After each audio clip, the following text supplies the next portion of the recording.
안녕하세요. K엔젤 성형외과 원장 권용석입니다. 오늘은 눈밑 지방 재배치를 하시러 오는 분들 중에 보면 이전에 눈밑 수술, 즉 뒤트임이나 밑트임을 하고 오시는 경우가 많은데, 그런 경우에 눈밑 지방 재배치를 했을 경우 과연 이전에 했던 수술에 영향을 미치는지에 대해서 말씀드리도록 하겠습니다. 밑트임이란 수술은 이 눈밑 하안금 자체가 약간 올라와 있어서 그런 부분 때문에 답답했던 분들이 눈밑 결막을 통해서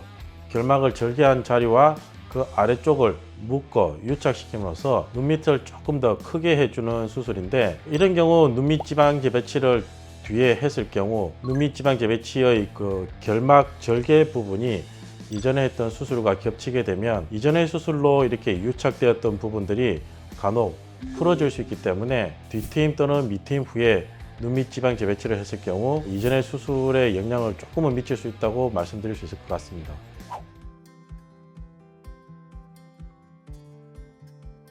뒤트임이나 밑트임을 한 후 눈밑 지방 재배치를 하는 경우에는 눈 안쪽 결막 부분에 보면 이전의 수술로 인한 하얀 흉터, 즉 절개창이 있는데 그 절개창과 겹치지 않도록 진행하는 게 도움이 될 것 같습니다. 대부분의 밑트임이나 뒤트임 같은 경우 눈의 모양에서 보면 주로 뒤쪽 부분에 이렇게 절개가 되어 있고, 눈밑 지방 재배치를 하면서 개선시켜야 하는 눈밑 지방이라든지 또는 눈물 고랑이 위치가 우리 눈의 주로 앞쪽 부분에 있기 때문에 눈밑 지방 재배치를 하면서 이전의 밑트임이라든지 뒤트임과 겹치지 않도록 주로 앞쪽 부분에 절개를 해서 진행하게 되면 비교적 풀리는 확률을 줄일 수 있다고 말씀드릴 수 있을 것 같습니다. 하지만 이 앞쪽 부분에 이렇게 국한되어서 진행을 하다 보면 안 그래도 시야가 좁은 눈밑 수술의 경우 좀 더 시야가 좁아지기 때문에 수술의 진행에 있어서 좀 더 고난도의 기술과 집중이 필요하다고 말씀드릴 수 있을 것 같습니다. 뒤트임 같은 경우는 절개가 눈 밑에서 뒤쪽으로 이렇게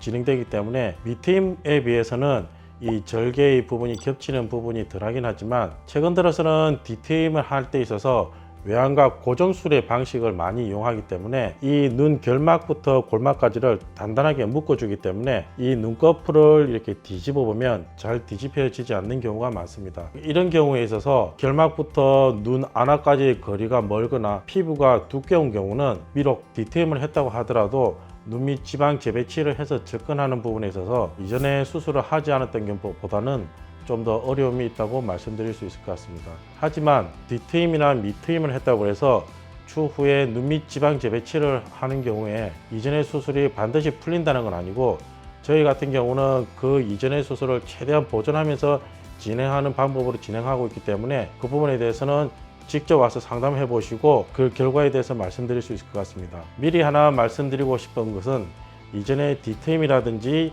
밑트임을 하신 분 같은 경우는 이전에 수술을 하지 않은 분과 이미 약간의 조건의 차이가 있다는 것을 인지해 주시고, 수술 방법이라든지 수술 개선의 효과에 있어서 약간의 차이가 있다는 부분을 미리 이해해 주시면 훨씬 상담하고 수술하는 데 도움이 되실 것 같습니다.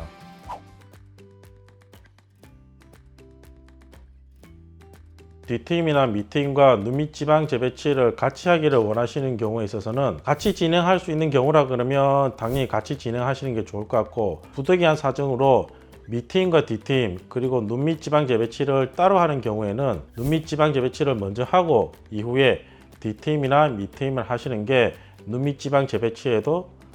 뒤트임, 밑트임에도 크게 영향을 미치지 않기 때문에 순서를 그렇게 말씀드릴 수 있을 것 같습니다. 오늘은 눈밑 지방 재배치와 뒤트임, 밑트임 간의 수술의 서로의 영향에 대해서 알아보는 시간을 가져보았습니다. K엔젤 성형외과 원장 권용석이었습니다.